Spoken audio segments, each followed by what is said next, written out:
Bismillah, wassalatu wassalamu ala rasulillah wa ala alihi wa sahbihi amma ba'd. Assalamu alaikum wa rahmatullahi ta'ala wa barakatuh. Je vous souhaite le bienvenu tous et toutes dans ce nouveau tutoriel consacré pour les cours de bioinformatique qui sont destinés normalement aux étudiants de première année master pour psychologie et biochimie. Donc aujourd'hui, est-ce que la dernière fois, nous avons comme sujet les motifs ou la recherche des motifs sur des séquences de nature nucléique, que ce soit ARN ou ADN. Donc, on va compléter aujourd'hui avec les motifs d'origine protéique. Ce sont généralement, tout comme les motifs nucléiques, des petites séquences ayant leur signification et ayant un intérêt primordial à l'intérieur, une fois retrouvées à l'intérieur des séquences protéiques. Donc, tout d'abord, on va répondre à la question suivante. Searching for protein motifs. Donc, autrement dit, pourquoi fait-on la recherche des motifs au sein des séquences protéiques? Alors, many local properties are important for the function of protein. Donc, plusieurs régions locales à l'intérieur des séquences protéiques ayant une importance cruciale. Une fois retrouvées à l'intérieur des séquences protéiques plutôt quelconques, donc ça va mener à un intérêt donc crucial. Ça va nous apporter donc une signification importante ou information importante sur cette protéine. Donc tout d'abord, on va un petit peu détailler pour toucher à ces importances-là. Donc premièrement, comme premier point d'intérêt à travers la recherche des séquences ou à travers la recherche des motifs dans les séquences protéiques, so identification of biological functions. Tout d'abord, c'est à travers ces motifs qu'on peut établir ou qu'on peut déterminer la fonction d'une séquence protéique inconnue. Donc, protein motifs often correspond to functional regions conserved in proteins that perform similar roles. Donc, il y a bien entendu des motifs qui peuvent mettre en évidence la fonction des protéines. Sont donc des régions. Ces motifs-là sont sous forme des régions dites régions conservées au sein des protéines portant ou ayant la même fonction, le même rôle biologique. Donc, si on scanne notre séquence protéique et qu'on retrouve par exemple un motif indiquant une fonction quelconque, ça veut dire que cet motif ou cette séquence protéique donc, est destinée de remplir cette fonction, de remplir ce rôle-là. For example, the zinc finger motif is associated with the DNA binding. Donc, on sait bien que le motif ou les protéines ayant un motif qui peuvent être associés à l'ion de zinc, donc c'est ce qu'on appelle autrement dit des régions qui prennent la forme des doigts, donc, et qui sont appelées d'ailleurs doigts de zinc en français et en anglais, donc c'est ce qu'on appelle zinc finger. Donc, une fois ce motif-là est retrouvé à l'intérieur des séquences protéiques, donc ça ça veut dire que notre protéine donc, est une protéine régulatrice qui peut établir une connexion ou une interaction avec des régions bien déterminées à l'intérieur de l'ADN ou à l'intérieur du génome. The ATP binding site motif indicates that the protein interacts with or uses ATP. Donc, généralement, ce motif-là, donc ce sont des motifs qui peuvent établir des liaisons avec de l'ATP. Donc, c'est, on devrait dire, une toute petite région à l'intérieur des protéines, notamment les protéines ligases, les kinases et ainsi de suite. Donc, qui peuvent donc interagir avec de l'ATP tout en faire le métabolisme de cette dernière afin de bénéficier de son énergie ou même d'aller plus loin, donc à la fois donc bénéficier de l'énergie fournie par la molécule d'ATP et en même temps de faire transférer du groupement phosphate vers d'autres molécules, tel que le cas de, comment dirais-je, le nucléase. Donc, une fois ce motif est retrouvé, ça indique un site au sein d'une séquence protéique quelconque. Donc, ça indique, comme je viens de vous dire, la présence de sites de liaison avec de l'ATP. Donc, on peut également, après cela, déduire que notre protéine est une protéine de liaison avec de l'ATP, que ce soit de ligase, de kinase ou autre. Objective. Predict the function of protein by comparing its motifs with known motifs in databases. Donc, l'objectif à travers tout ceci est, bien entendu, il s'agit de prédire la fonction d'une protéine.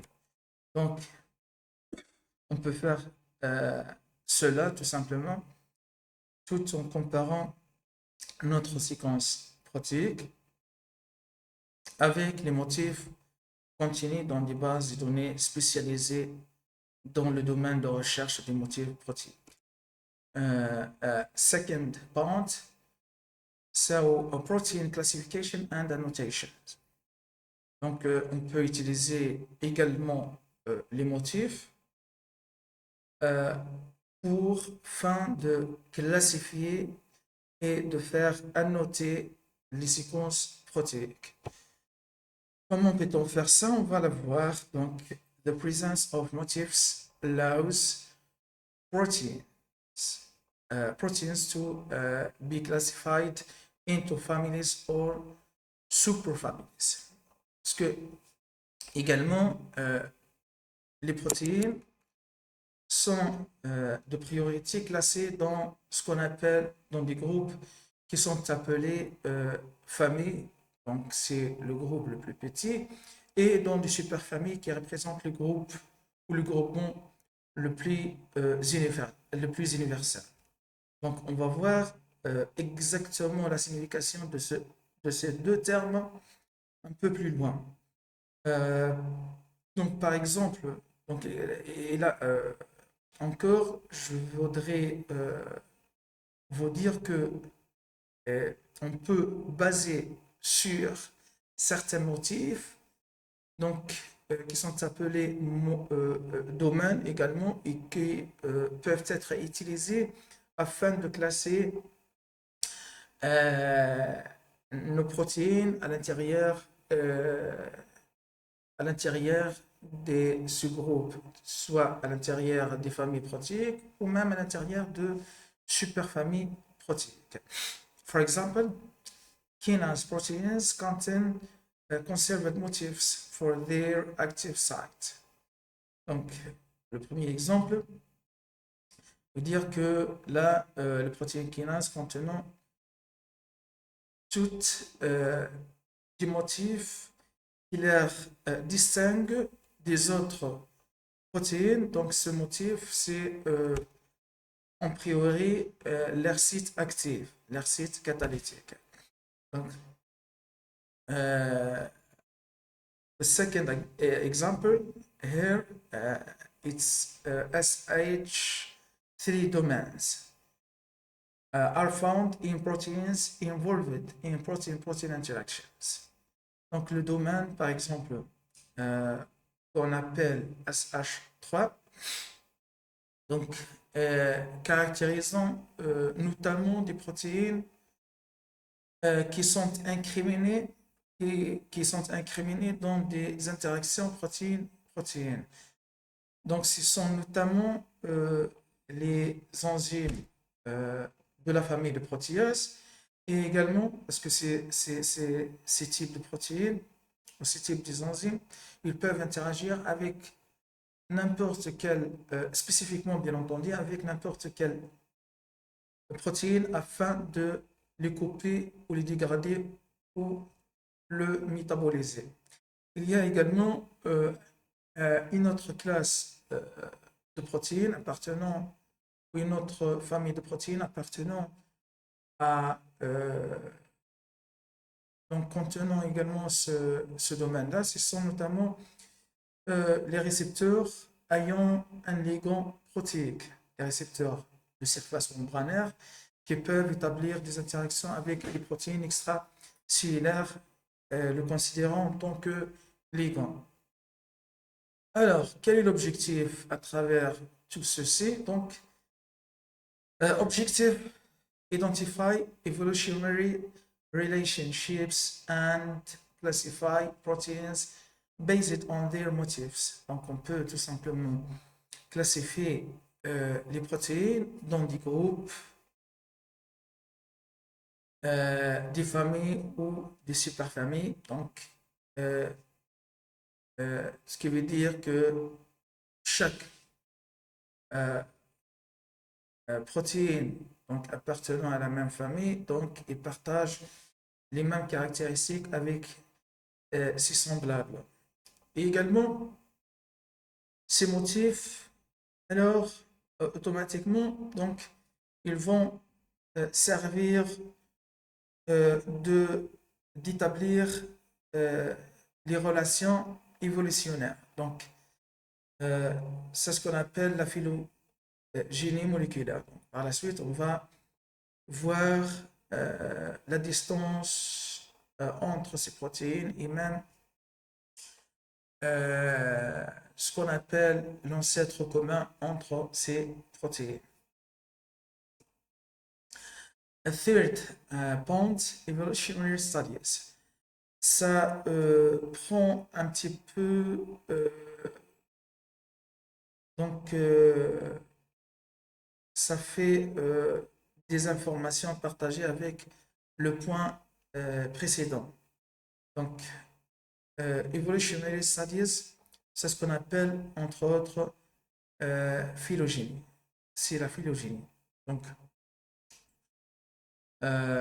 conserved motifs are often inherited from a common ancestor and therefore useful for tracing protein evolution. Donc, les motifs protéiques, notamment les motifs conservés, donc, qui sont notamment, on peut l'obtenir notamment, on peut le déterminer notamment en utilisant des alignements multiples, tout en utilisant des outils dédiés à donc, cet objectif tel que cristal oméga. Donc, on peut à travers déterminer des motifs qu'on appelle motifs conservés. Et donc, cette chose-là peut être utilisée afin de tracer la relation évolutive entre les protéines donc ayant des motifs conservés communs, ayant des motifs conservés communs, qui partagent des petites régions semblables qu'on appelle régions conservées. Parce que on l'appelle ainsi conservée parce que euh, donc cette région, donc on peut l'avoir euh, d'une manière répétée dans dans toutes les séquences de ces protéines, dans les protéines qui peuvent, par exemple, assurer la même fonction ou le même rôle protéique. Donc, et la mutation à l'intérieur de ces motifs, dites conservés, peut donc mener à la perte de la fonction ou un dommage irréversible dans la fonction ou le rôle de la protéine euh, en question. Donc, ces motifs donc, peuvent être utilisés afin de tracer l'arbre phylogénétique et de permettre par la suite la mise en évidence de la distance entre euh, ces différentes protéines qui ont une similarité dans les séquences ou les unes avec les autres. Donc, la distance entre ces protéines peut également donner une idée, notamment sur le pourcentage d'identité entre ces protéines. Si le pourcentage d'identité entre ces séquences protéiques est proche, donc on va avoir une distance plus faible entre les protéines. C'est euh, donc le cas inverse, donc si le pourcentage d'identité, donc l'homologie autrement dit, est faible, donc on va avoir une distance importante entre ces protéines, ces séquences protéiques. Donc, comparing motifs can reveal similarities between proteins from different species. Donc, c'est ce que j'ai déjà donc expliqué. Donc, ainsi, en établissant donc l'arbre phylogénétique entre ces deux protéines, parce que entre ces plusieurs protéines assurant par exemple la même fonction, donc ayant bien entendu une similarité significative,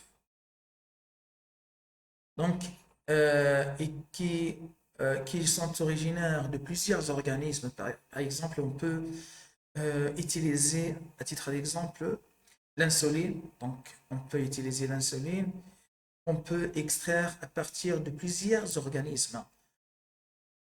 Par exemple, l'insuline de l'Homo sapiens, l'insuline de l'abeille, l'insuline de l'éléphant, l'insuline du rat, l'insuline de la mouche, et ainsi de suite. Donc, on peut regrouper toutes les séquences de cette protéine à travers plusieurs organismes et le faire aligner en même temps en utilisant donc cristal oméga pour cette raison.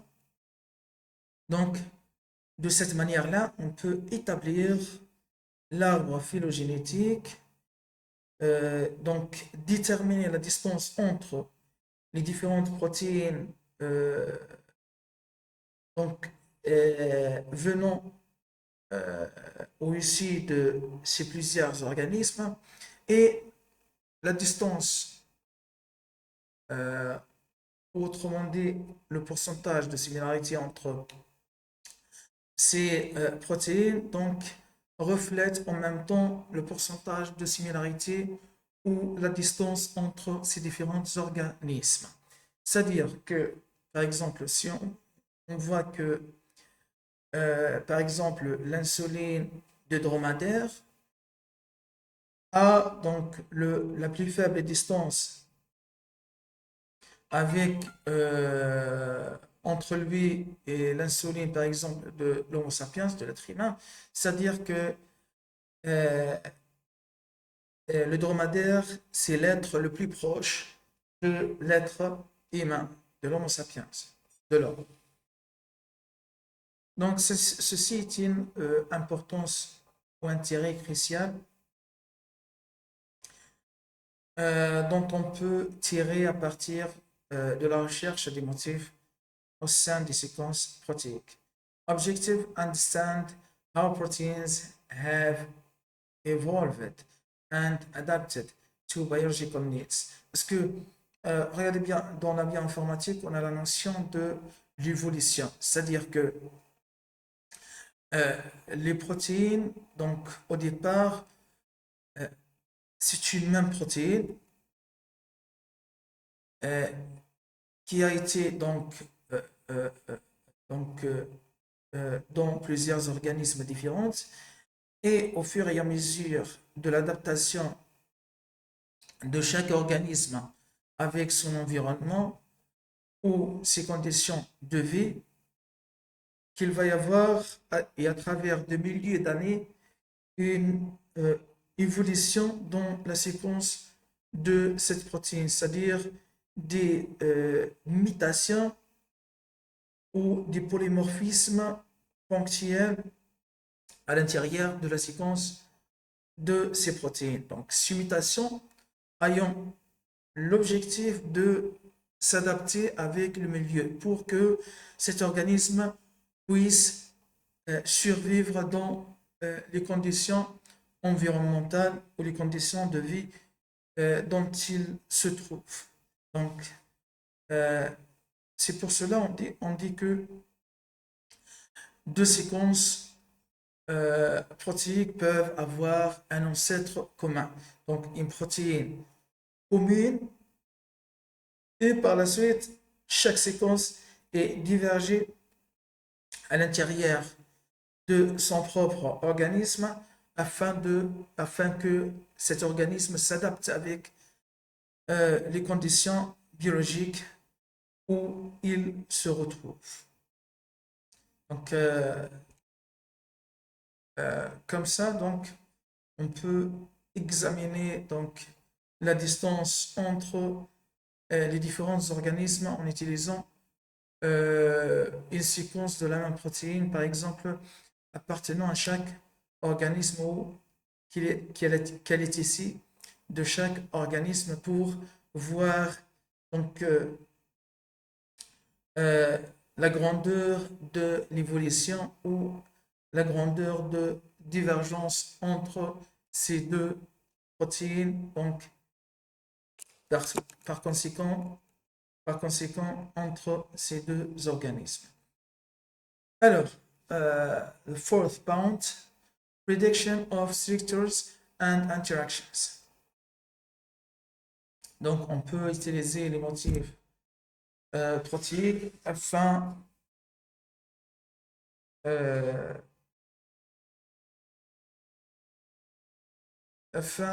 donc, de prédire la structure ou les interactions entre la protéine et d'autres molécules. So motifs can be associated with specific three-dimensional structures in protein or in proteins. Donc, on sait bien que donc, les protéines ou les séquences protéiques ne peuvent pas être fonctionnelles qu'une fois atteindre ou avoir une structure tridimensionnelle adéquate. Parce que à l'intérieur d'une cellule vivante, donc en parallèle avec la machinerie de traduction, il va y avoir en même temps donc une maturation de la protéine. Donc une maturation qui va avoir donc plusieurs formes. Soit par addition d'engrobements chimiques, phosphorylation, sulfatation ou autre, soit par comment dirais-je, métabolisme ou donc, comment dirais-je, par des réactions protéolytiques, donc tout en découpant une partie de la protéine naissante, ou même à travers la structure tridimensionnelle, qui est la forme de maturation donc universelle pour toutes les protéines. Et donc, une fois la protéine donc atteint sa forme ou sa configuration tridimensionnelle, tout en utilisant des bons repliements dans la séquence protéique, que cette protéine puisse être fonctionnelle et peut ainsi remplir son rôle biologique.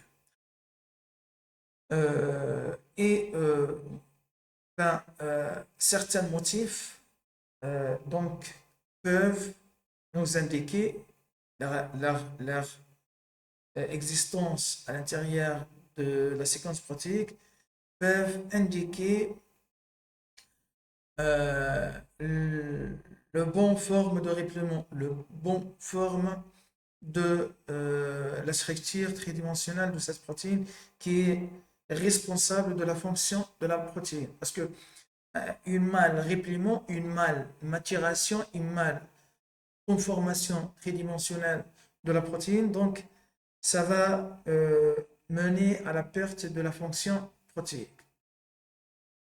Ou au minimal, donc un dommage dans cette fonction. Donc c'est pour cela, lors par exemple de la prédiction de la structure tridimensionnelle de la protéine, tout en utilisant bien entendu des outils spécifiques pour la prédiction de cette structure. Donc, ces outils bioinformatiques peuvent donc avoir un archive des motifs protéiques qui aident à établir donc les bonnes formes de repliement. Par exemple, il y a des motifs, leur présence indique la présence de phi bêta dans cette région. D'autres peuvent, leur présence peut indiquer plutôt la présence d'écoute dans cette région, et d'autres, leur présence indique la présence d'hélice, autrement dit hélice, en anglais hélice, alpha, et ainsi de suite. Donc, en utilisant ces différentes formes de motifs, donc on peut établir peu à peu la structure tridimensionnelle pour avoir donc une structure tridimensionnelle complète donc et simulant ainsi la structure tridimensionnelle réelle de la protéine. Donc, for example, the helix turn helix motif is linked to DNA binding regulatory proteins. Donc, il y a des motifs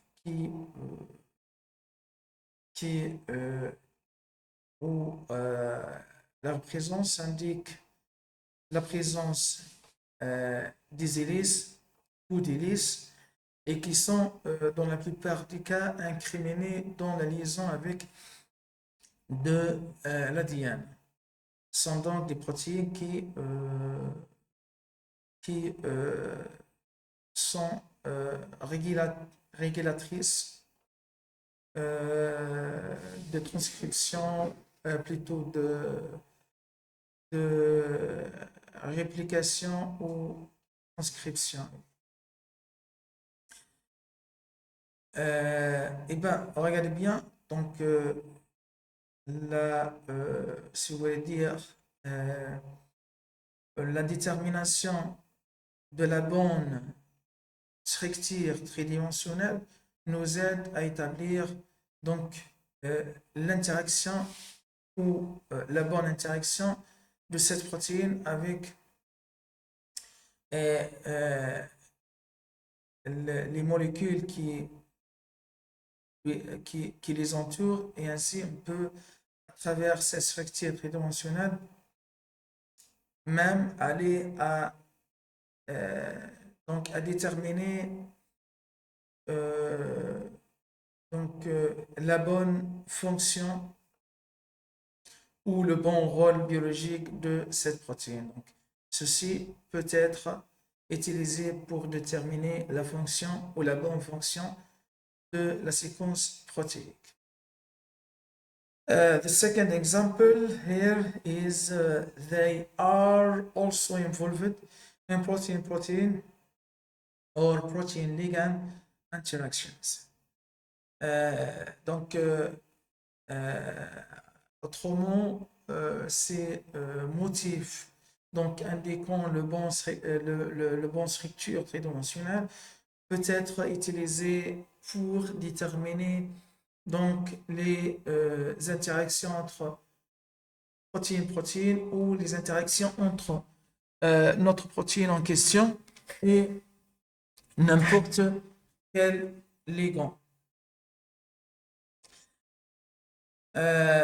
Objective is to predict how a protein interacts with other molecules or determine its 3D structure. Donc, tout simplement, l'objectif à travers ceci est de déterminer, de bien déterminer, si vous voulez dire, toute interaction possible de notre protéine avec d'autres molécules. Et ceci peut être par la suite utilisé, donc c'est qu'on peut, ce qui peut être donc déduit en utilisant le docking moléculaire. Ou bien il s'agit tout simplement pour besoin d'établir ou de déterminer la bonne structure 3D de n'importe quelle séquence protéique d'une manière adéquate. The fifth point, search for therapeutic targets. C'est donc la recherche de cibles thérapeutiques dans le domaine pharmacologique et médical, bien entendu. In pharmacology, identifying conserved motifs in pathogenic proteins, for example, bacteria or viruses, helps find therapeutic targets. Donc, les parasites de l'homme, ou les pathogènes de l'homme, tels que les bactéries, les virus, les champignons microscopiques ou même autres, comme les organismes unicellulaires qui peuvent parasiter ou qui peuvent être pathogènes pour l'homme. Donc, contenant bien entendu des protéines et des enzymes cruciales, donc qui peuvent assurer leur survie ou qui peuvent utilisés par ces pathogènes afin de bénéficier de métabolisme du hôte. Donc, ces protéines ou ces enzymes des pathogènes, donc des bactéries ou des virus, peuvent être étudiées tout en les comparant contre des des archives des motifs protéiques afin d'étirer, par exemple, donc, des, euh, des, comment dirais-je, des idées qui peuvent être utilisées pour produire donc des médicaments ou des inhibiteurs euh, ciblant ces protéines ou ces enzymes. Donc, afin de limiter ou d'empêcher complètement la survie de ces virus. Parce que, en fait, ces enzymes ou ces protéines, ce sont elles qui assurent la survie de ces pathogènes à l'intérieur des cellules hôtes ou à l'intérieur de l'organisme du hôte. Donc, euh, de cibler ces enzymes et ces protéines, ça va aider à mettre fin à la présence de ces pathogènes à l'intérieur de l'organisme vivant. So, example, enzymatic motifs involved in vital processes for a pathogen. Donc, les motifs qu'on peut retrouver les motifs protéiques, bien entendu, qui peuvent être trouvés dans des enzymes qui assurent des processus euh, vitaux pour ces pathogènes, peuvent être ainsi utilisés afin de cibler ces protéines et donc par conséquent de mettre fin à la vie de ces pathogènes à l'intérieur de nos organismes, par exemple. Objective, develop drugs or specific inhibitors targeting these motifs. Donc l'objectif à travers ceci, il s'agit de développer de nouvelles formules médicamenteuses, de nouveaux médicaments, ou donc ces médicaments peuvent être par exemple sous forme d'inhibiteurs, notamment des inhibiteurs compétitifs spécifiques à ces enzymes ou à ces protéines. Sixth point, so we can use motifs or protein motifs for detection of mutations and genetic diseases. Mutation in essential motifs can disrupt protein function and cause diseases. Donc, les mutations à l'intérieur des motifs essentiels, donc notamment les motifs essentiels dont la fonction, pour la fonction ou le rôle biologique de protéines, donc, et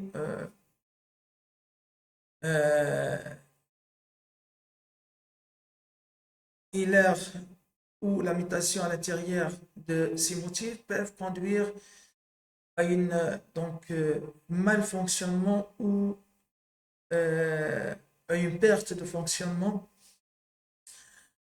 Donc, ceux-ci peuvent conduire à des maladies dites maladies génétiques. Donc, on peut utiliser donc, les motifs des types protéiques pour diagnostiquer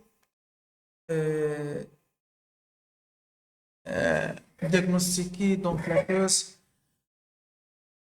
exacte ou les différentes causes potentielles si bien entendu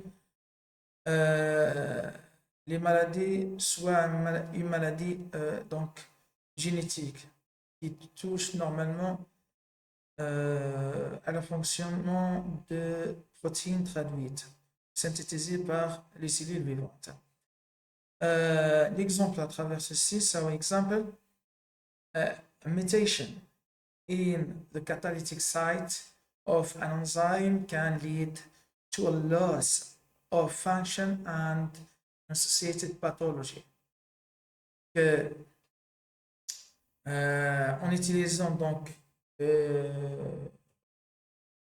un alignement des motifs contre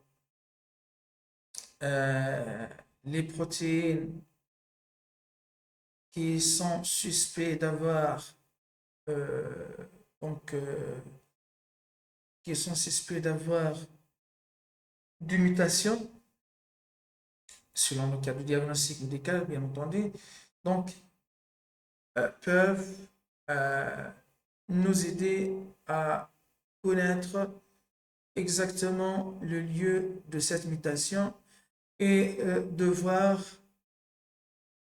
par la suite une solution pour remédier donc ce problème-là. Si, bien entendu,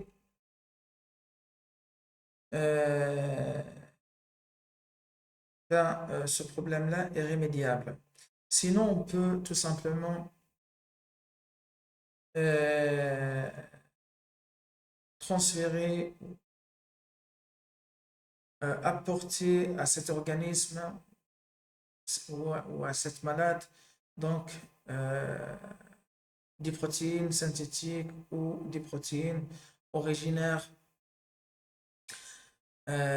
d'origine externe, donc ici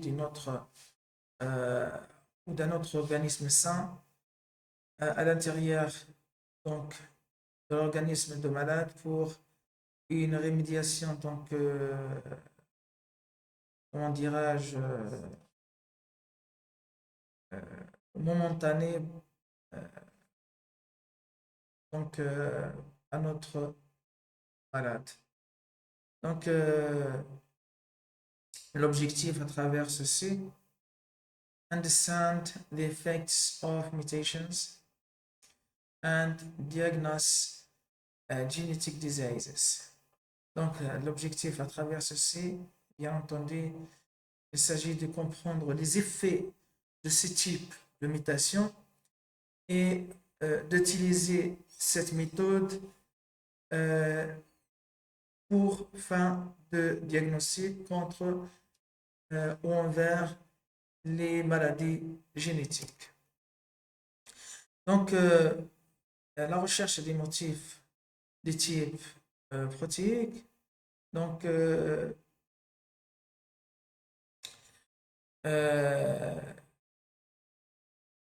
donc ne limite pas à ces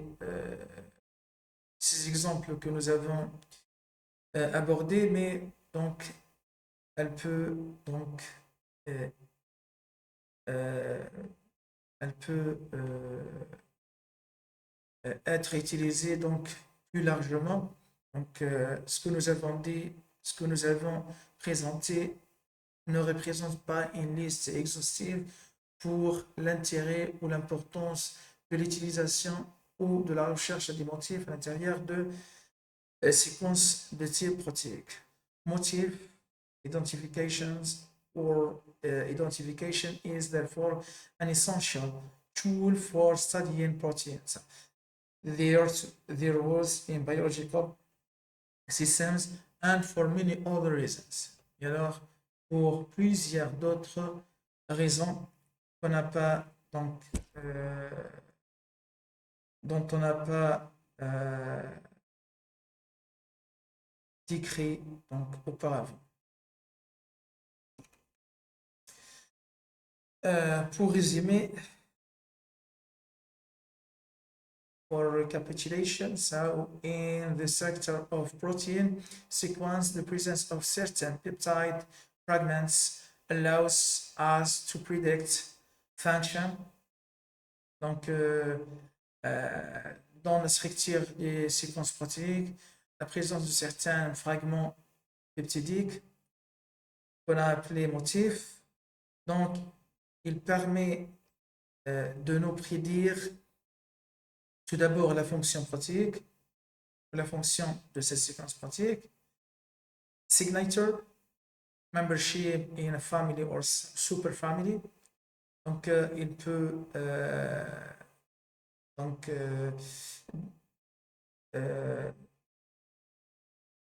être servi comme signature moléculaire. Donc, la signature est utilisée pour donc avoir une idée sur l'appartenance de notre protéine à une famille ou à une superfamille protéique. Donc la signature, c'est autrement dit un motif de type de domaine. Donc c'est un motif comportant un nombre d'acides aminés important dans la plupart des cas. Subcellular location, such as transmembrane. Donc, la présence de certains motifs à l'intérieur de notre séquence protéique, il peut nous aider à déterminer la localisation réelle de notre protéine, donc que ce soit à l'intérieur ou à l'extérieur de la cellule productrice. Par exemple, la présence des motifs hydrophobes, donc ayant donc une longue taille, donc une taille importante à l'intérieur de notre protéine, ça indique que notre protéine est une protéine transmembranaire. Et en fait, cette région ou ce motif de grande taille est de nature hydrophobe. Donc, c'est la partie de la protéine qui va être à l'intérieur, qui va être ancrée à l'intérieur de la membrane cytoplasmique. Parce que comme ça, donc, il va y avoir donc, des liaisons hydrophobes qui vont être établies entre les lipides membranaires ou les phospholipides membranaires et cette région des acides comportant des acides aminés hydrophobes de notre protéine, assurant ainsi l'attachement de cette protéine ou la fixation solide de cette protéine avec la membrane cellulaire. Et de cette façon-là, on peut donc déterminer la localisation des protéines membranaires ou même d'autres protéines, même la présence de certains motifs à l'intérieur de notre séquence protéique, donc peut être utilisé pour déterminer par exemple si notre protéine est une protéine qui est destinée de gagner l'extérieur ou l'intérieur de la cellule vivante, ou même l'intérieur des mitochondries ou de l'appareil de Golgi, des réticulums endoplasmiques, voire même à l'intérieur du noyau, et ainsi de suite. A catalytic site and many other aspects. En se basant sur la recherche des motifs, donc on peut déterminer des sites catalytiques potentiels sur des protéines de type enzymatique. Et ainsi, on peut déterminer le rôle biologique ou la fonction de ces protéines-là. And for many other aspects. Et donc, cette recherche des motifs protéiques peut être utilisée pour plusieurs autres objectifs ou donc aspects. Donc, cette figure décrivant donc la taille des motifs qui peuvent qui peuvent déterminer la superfamille, la famille, le domaine, le site, donc catalytique des protéines. These peptide fragments, ici on désigne par fragments ou fragments les motifs protéiques. So here fragments indicate or means protein motifs. Donc, vous voyez que la tête de flèche se penche vers le bas.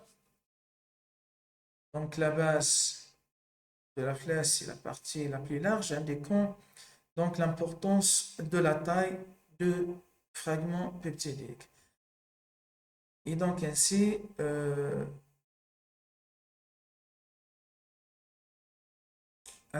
là, vous voyez Lang chart.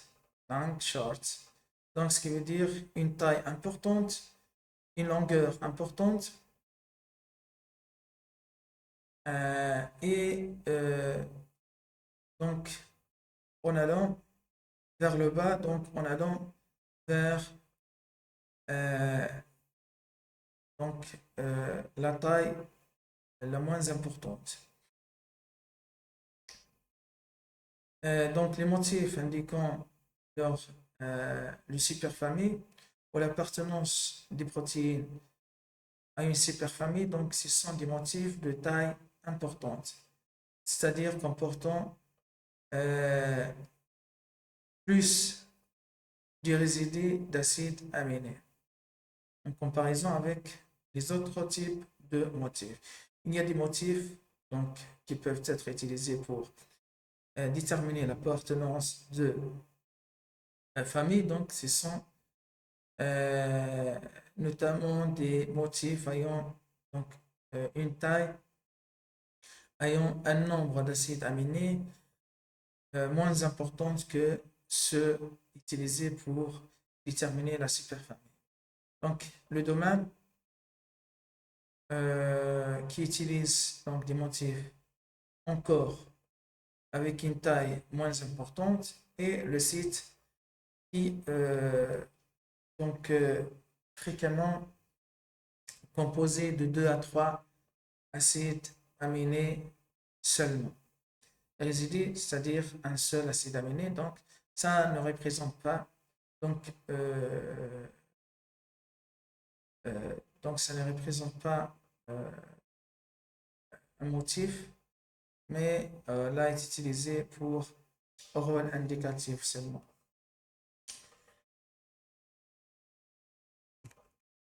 Definitions. Donc ici on va donc décrire certaines terminologies, commençons par protein superfamily is the broadest grouping of proteins for which a distant common ancestor can be identified of homology may have different biological functions. Donc la superfamille, c'est le groupe donc le plus grand ou le plus important, c'est-à-dire comportant le nombre le plus important des protéines ou des séquences protéiques. Et ces protéines appartenant à une superfamille, donc, sont des protéines ayant un ancêtre commun, donc distancé ou distinct, ayant un ancêtre commun distinct. C'est-à-dire que ces protéines ont bien entendu une similarité, comment dirais-je, donc il va y avoir un certain pourcentage de similarité entre les protéines de superfamille protéique, mais toutefois ces protéines ayant une distance plus importante les uns ou les unes avec les autres, parce que se sont regroupés au niveau d'un ancêtre commun très loin, donc un ancêtre commun distinct. Donc, ces protéines, autrement dit, ces protéines-là sont des protéines vraiment divergentes les unes des autres. Can be identified of homology. L'ancêtre commun ou la distance entre ces protéines donc, peuvent être établis en utilisant ou à travers l'homologie entre ces protéines, tout en utilisant donc le taux de similarité entre ces protéines. On dit on peut aller faire donc un alignement multiple pour établir ces distances-là. May have different biological functions. Donc, encore, à côté des informations que je vous ai données sur les membres ou les protéines appartenant à la même superfamille protéique, donc ces protéines encore, ils peuvent avoir des fonctions biologiques similaires comme ils peuvent avoir des fonctions biologiques tout à fait différentes. Mais néanmoins, ils ont un taux de similarité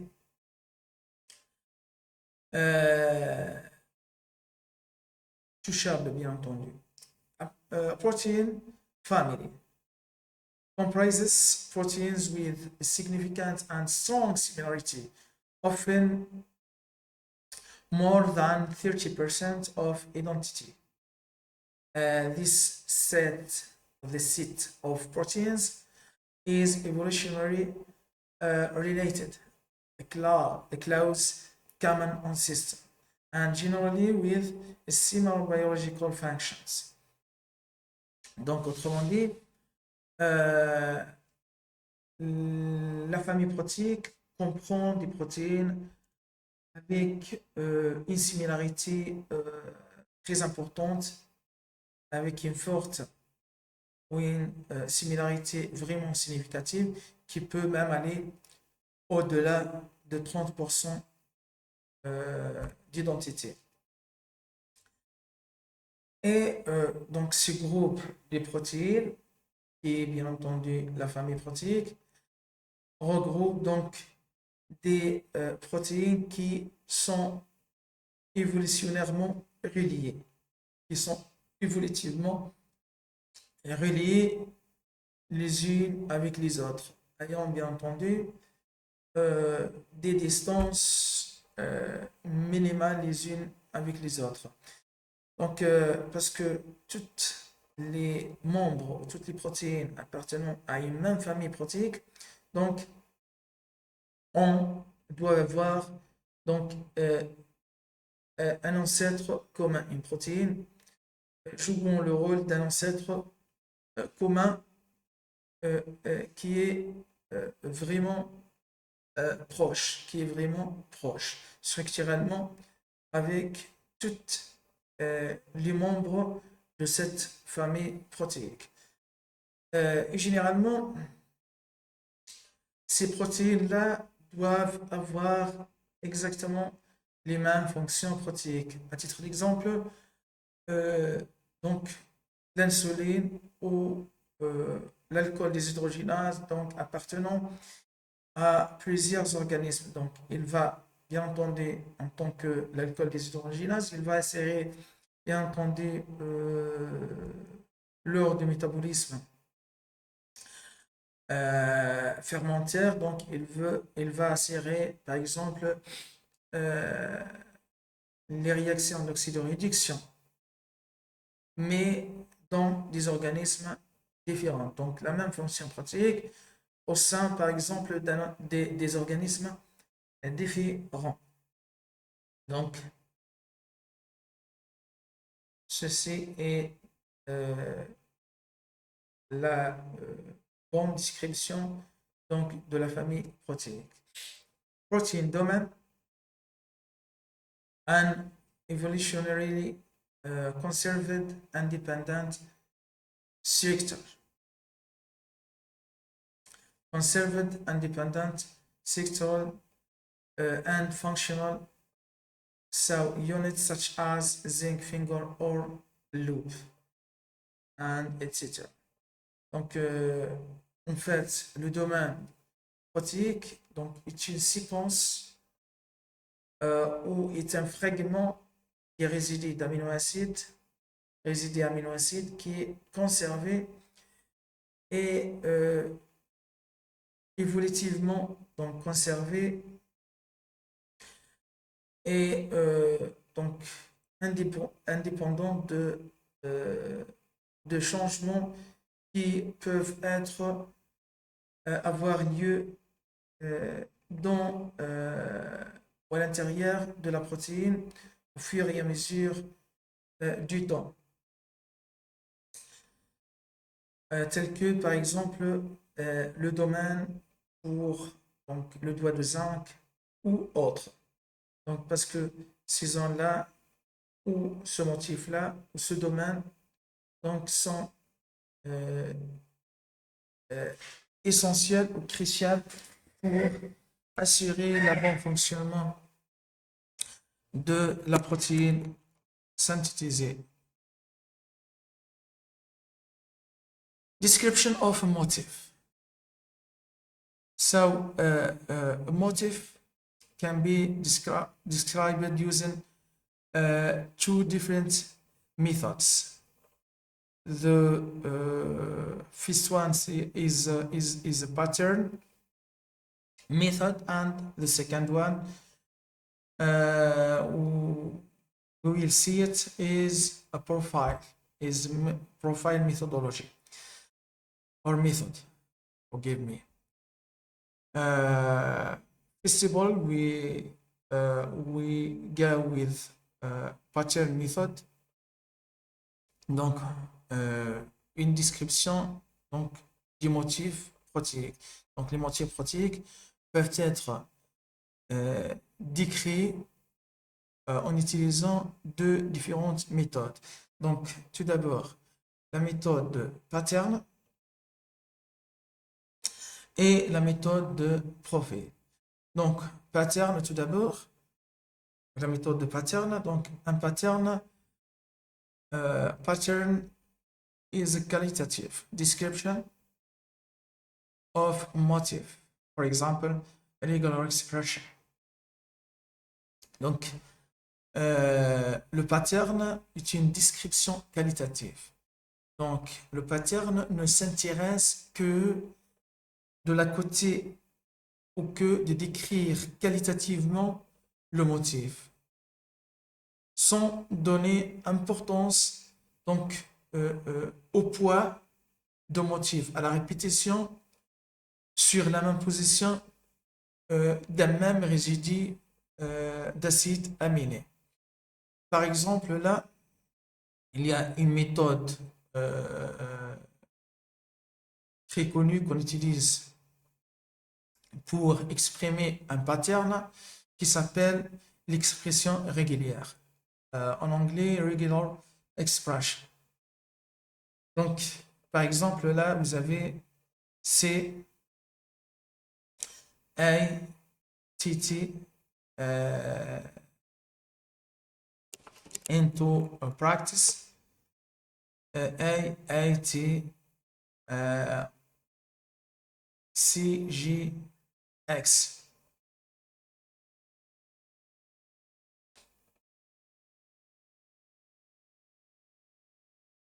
Donc, ces donc lettres là représentent donc des acides ou des acides aminés tels que par exemple A indiquant l'alanine, T indiquant le thréonine et ainsi de suite. par exemple, ici, donc, dans cette position, ça veut dire donc que dans la position numéro 1, donc 2, dans cette position, dans cette deuxième position, donc on peut avoir deux types de résidus aminoacides. Donc ici, ce soit A, l'alanine, ce soit T, le threonine. Ici, on peut avoir, donc, on ne peut qu'avoir un seul résidu d'acide aminé. C'est toujours threonine à la position 3. À la position 4, c'est toujours de l'alanine. À la position T, plutôt à cette position 5, donc on ne peut avoir que de threonine et ainsi de suite. Ici, regardez bien, X, il n'y a pas d'acide aminé nommé X ou symbolisé en utilisant X, mais X, ça veut dire n'importe quel acide aminé. X, that means any amino acid. Any amino acid. The second method used to describe a motif is profile method. Donc la deuxième, la seconde méthode en utilisant pour décrire un motif, c'est le profil. Donc à l'inverse du pattern, donc ici qualitative, là pour le profil, donc c'est une méthode quantitative qui peut, en utilisant le profil, donc on peut vraiment donner un poids pour chaque position d'acide aminé, donc décrivons le motif.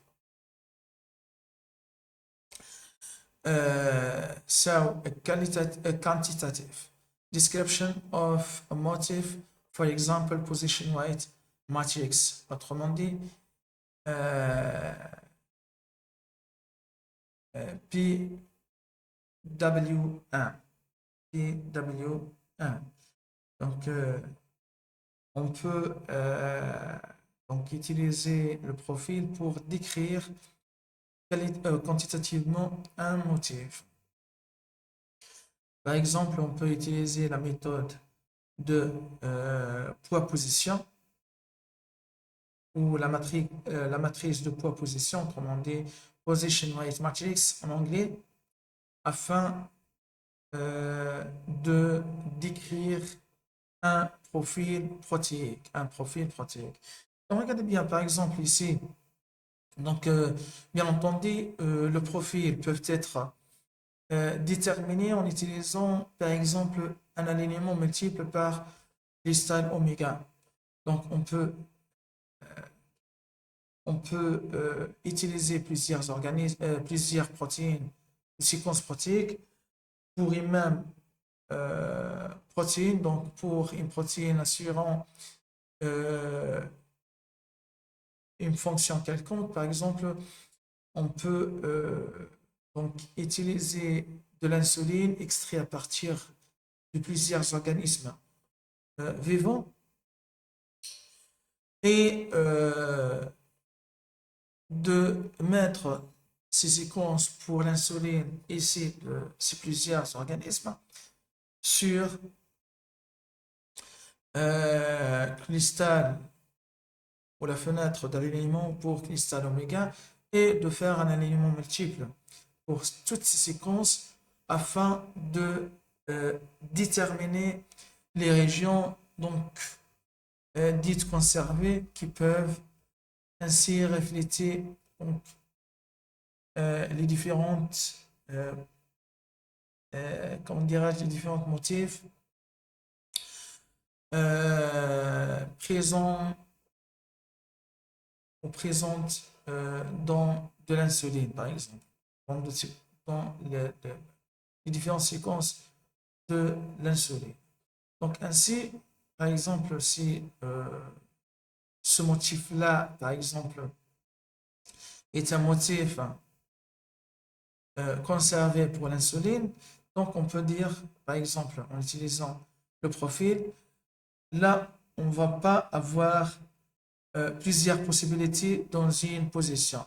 Par exemple, ici, c'est C, T, la première position C, la deuxième position occupée par A ou T pour le pattern, mais pour le profil, non. On ne va pas avoir plusieurs possibilités pour une seule position. Donc, vraiment, en utilisant le profil, tout en utilisant la matrice de proposition, on peut déterminer euh, donc un seul acide aminé ou un seul résidu pour chacune de positions. Donc, par exemple, là,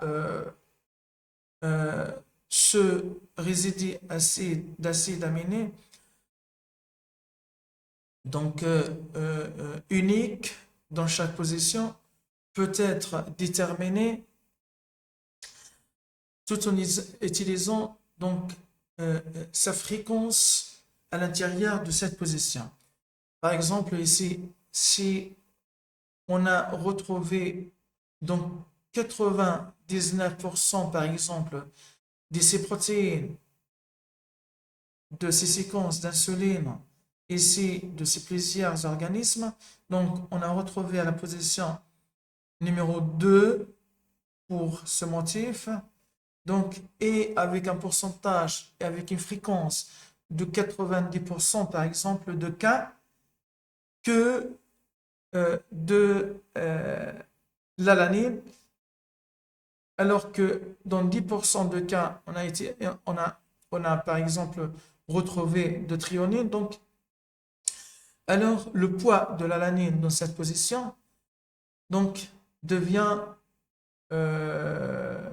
vraisemblablement plus important que le poids de thréonine. Et donc, la possibilité d'avoir de l'alanine dans la position numéro 2 donc, est plus forte. Et alors, à cette position, on ne va utiliser que de l'alanine. Vous avez vu que à travers le pattern, ce n'est plus le cas. Donc, le pattern,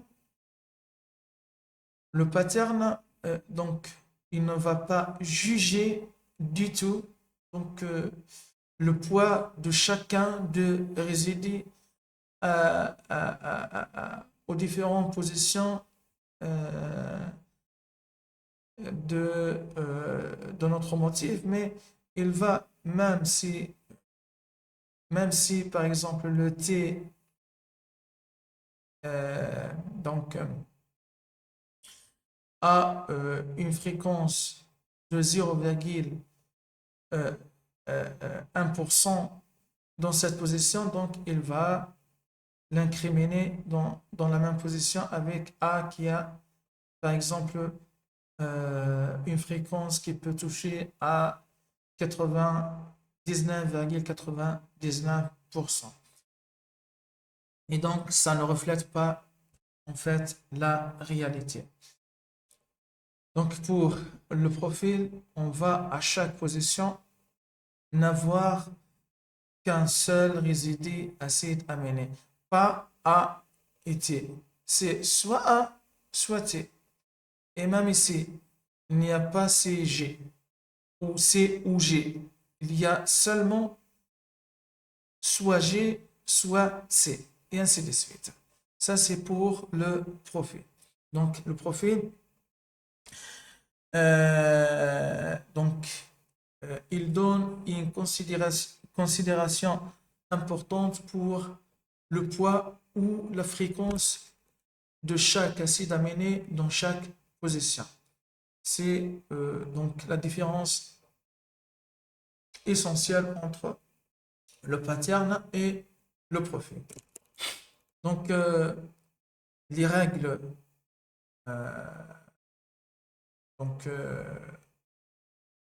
ou les différentes symbolisations qu'on peut retrouver dans un pattern, tout en décrivant, comment dirais-je, donc, tout en décrivant un motif. Donc, ce sont le suivant. Alors, patterns, regular expression, symbols.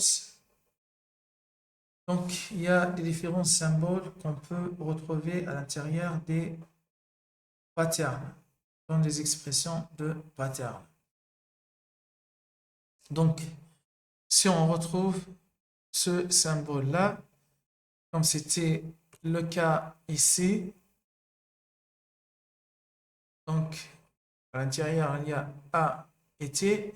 Donc ici, dans cette position, ce soit A, ça veut dire ce soit, il va y avoir ce soit A ou T, mais pas les deux en même temps.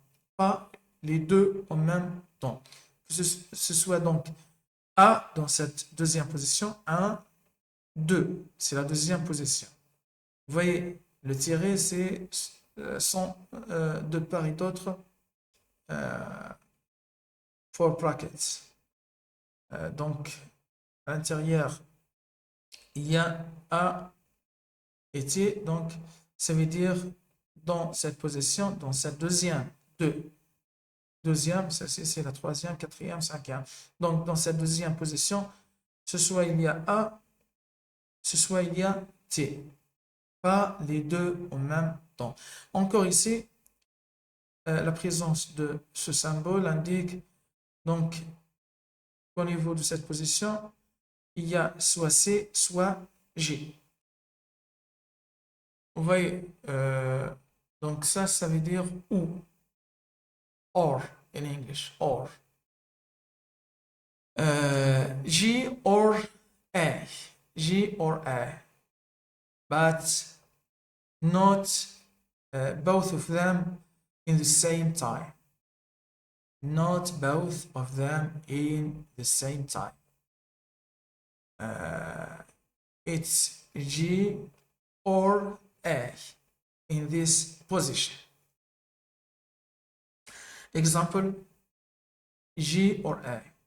That means G or A is the same for this example.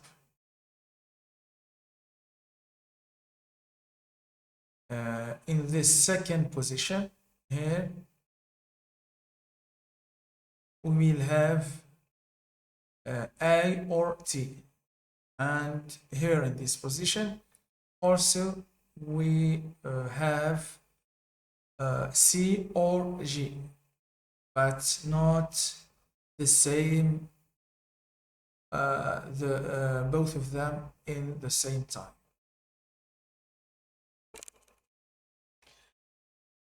Alors, ce symbole-là veut dire ni. Exemple, P, V. Neither P nor V.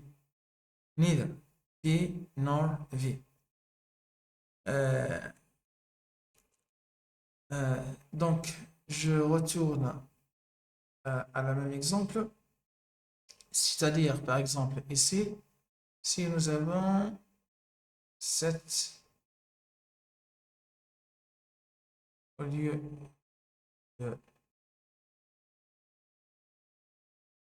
de symbole président, donc on a ce symbole là. Donc ça veut dire quoi? Dans cette position, we have, in this position, we have any other residues, any other amino acid residues, but not A nor T. Not A nor T. We can have here any amino acid residues. but not A nor T.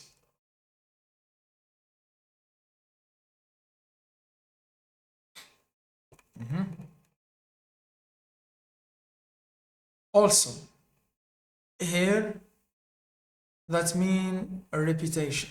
That means a repetition. That means repetition.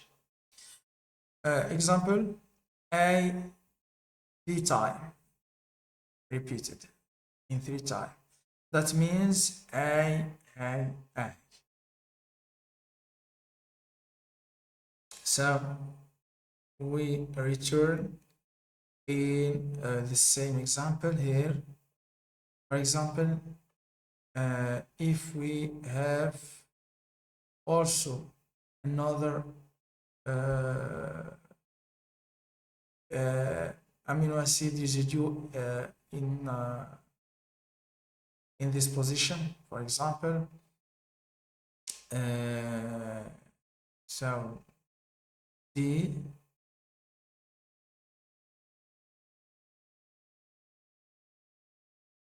for acid, for glutamic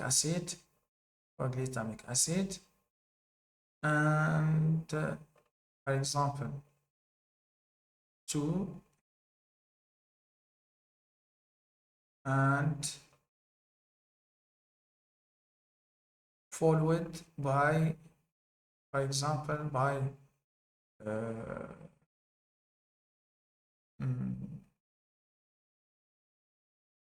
R for arginine, for example, between parentheses we have 3, and for example in the last position we have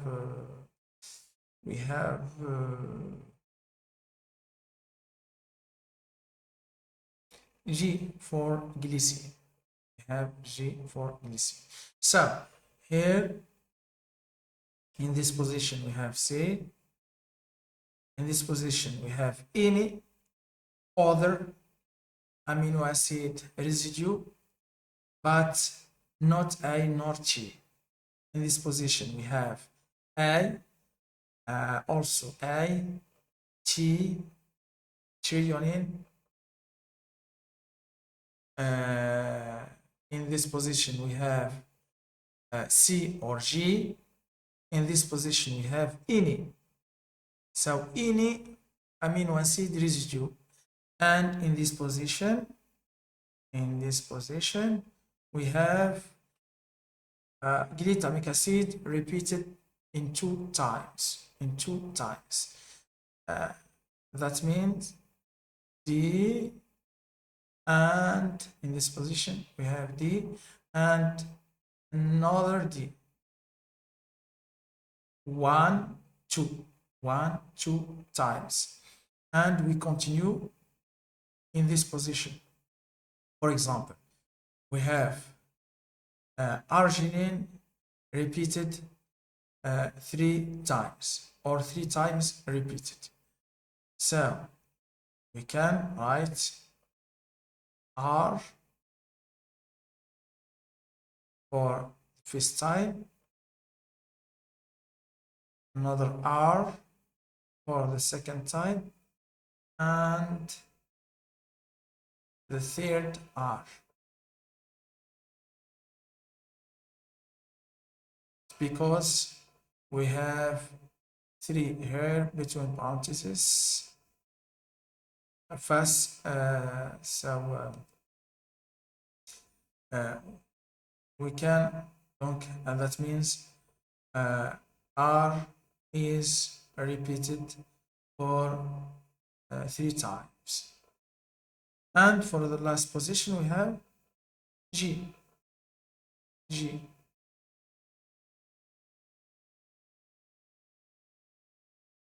Also,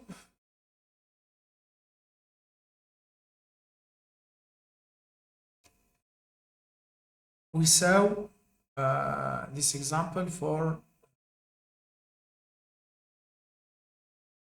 X, forgive me. So X or N or this one, that means any residue. That means any residue. So frequently we use X to reflecting that in this position we can have any amino acid residues. Donc fréquemment on utilise X pour dire qu'à cette position on peut avoir n'importe quel acide aminé, soit A, G, C, T, D, n'importe quel acide aminé dans cette position, il peut avoir lieu. Alors, encore, donc, common protein motifs databases, we go, I go to show you certain databases. We frequently use it for motif or protein motifs research. Donc, je vais vous montrer par la suite plusieurs ou certaines bases de données qui peuvent être utilisées. Moi, ce sont les bases de données les plus reconnues et les plus réputées dans le domaine des recherches de motifs de type protéique. Donc, ces différentes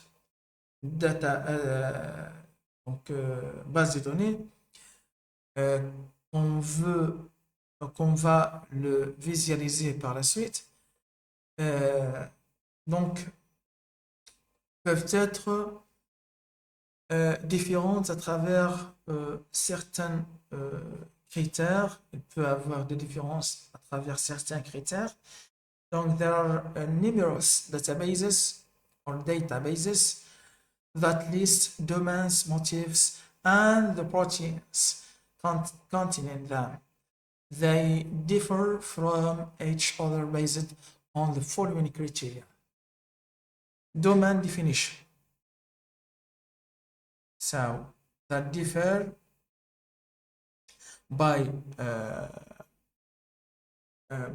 their definition via domain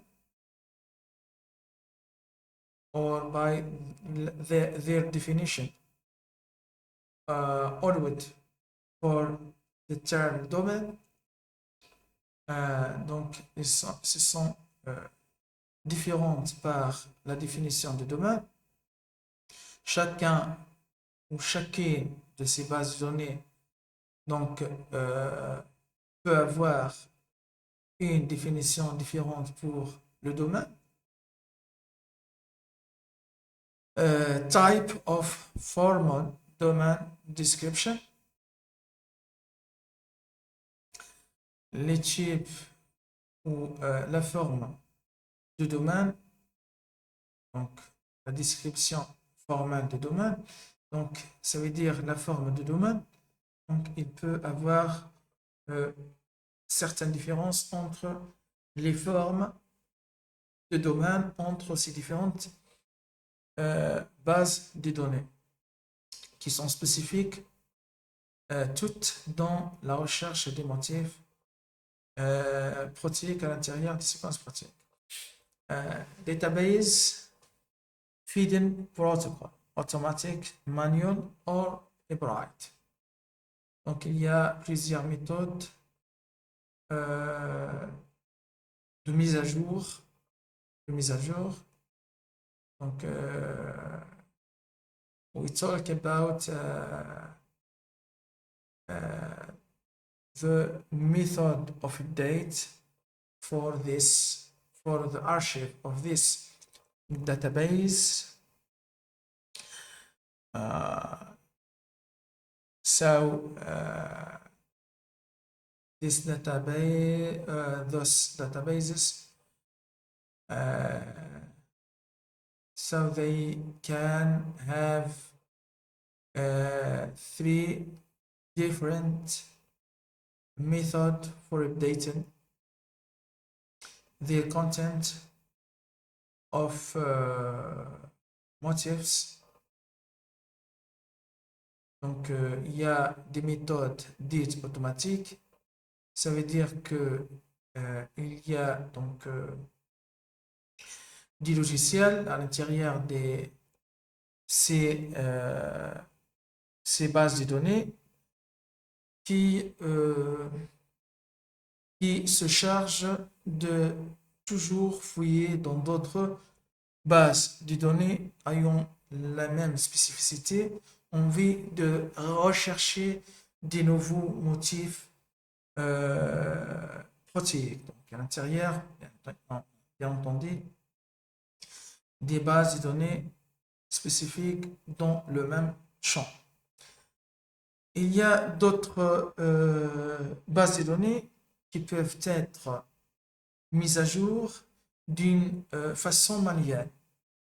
Donc, ce sont les chercheurs à travers le monde retrouvant de nouveaux motifs protéiques, donc ils peuvent aller mettre ces nouveaux motifs dans l'archive.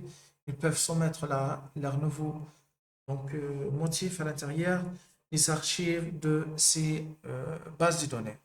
Comme il y a une méthode hybride qui met ensemble ces 2 premières méthodes, automatiques et manuelles. Donc, d'autres bases de données qui sont plus complètes.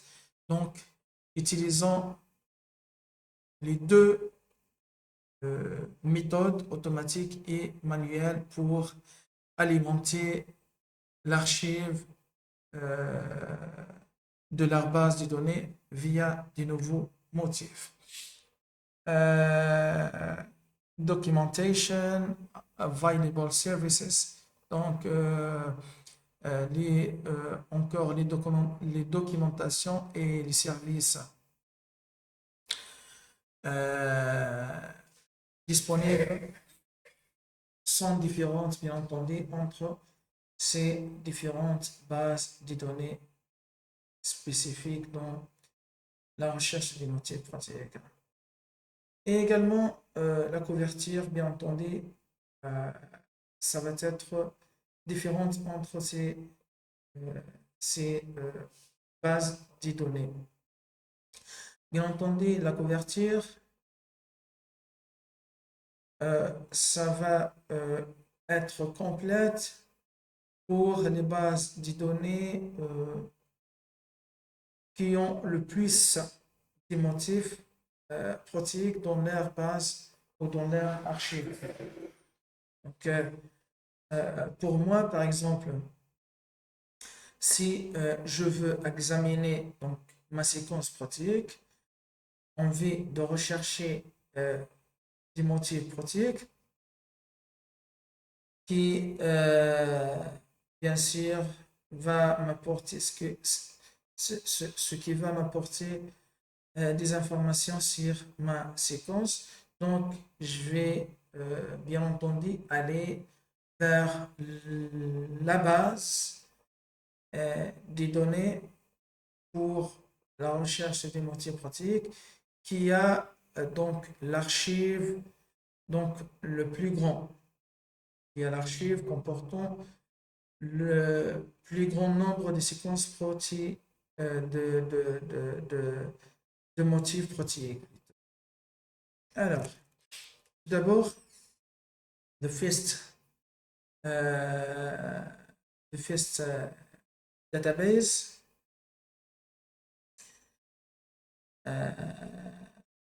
for the protein motifs research is ProCite. Donc, la première base de données pour la recherche des motifs protéiques, c'est ProCite. Donc, ProCite que moi-même, je l'utilise fréquemment.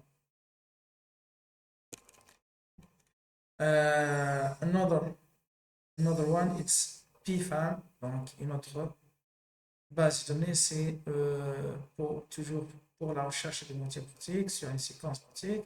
Donc, c'est PFAM for protein families.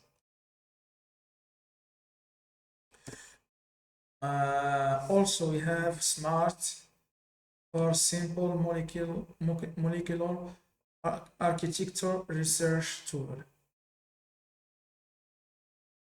We have also ProDoom for proteins domain. We have MEM for multiple EM for motif elucidation. We have also brands. We have Catch, class architecture topology homology. We have Interpro. We have blocks. We have Tiger Farms.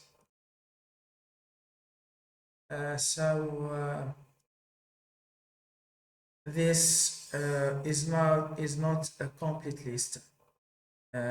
So you can found another databases that specified in the motif protein or protein motifs research. Donc, ceci, ce n'est pas une liste exhaustive pour toutes les bases de données qui sont spécialisées pour la recherche des motifs protéiques. Néanmoins, vous pouvez faire votre recherche pour en retrouver d'autres. Donc, mais ceci, bien entendu, sont le plus important, sont les bases de données les plus importantes et les plus répétées dans la recherche des motifs de type protéique. Donc, ainsi, on a atteint la fin de notre tutoriel. Donc, je vous souhaite une très bonne compréhension et à la prochaine. See you later. Inshallah.